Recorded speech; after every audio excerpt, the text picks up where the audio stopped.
Good day guys, a new day and no watch to repair. For today's video, ang gagawin natin ay isang TAG Heuer Aqua Racer. Ang concern ni client ay hindi na gumagana ng maayos ang time setting function. Bilang bahagi ng aming diagnostic process, inuna muna natin i-check ang watch gamit ang time grapher. Doon natin nakita na mababa ang amplitude o AMP at unstable ang graph, na senyales na may mas malalim pang issue ang movement. Pagkatapos natin i-disassemble ang movement, nakita natin na worn out na ang mainspring at reversing wheel, kaya naapektuhan na ang performance ng relo.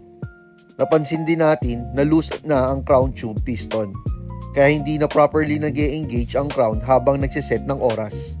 Instead of replacing the part, naibalik na natin ito sa tamang fit gamit ang staking tool. Kung ang inayos lang natin ay ang crown issue, maibabalik man ang time setting function, ngunit mananatili pa ring low amplitude at unstable graph na pwedeng magdulot ng mas malaking problema in the long run.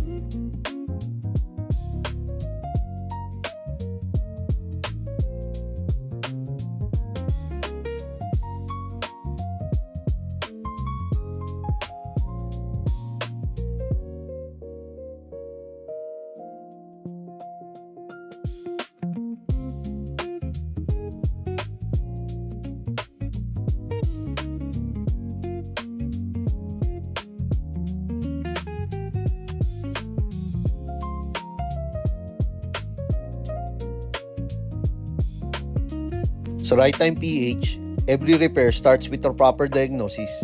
Dahil hindi lang namin inayos ang concern ng client, we make sure na maayos din ang tunay na dahilan ng problema.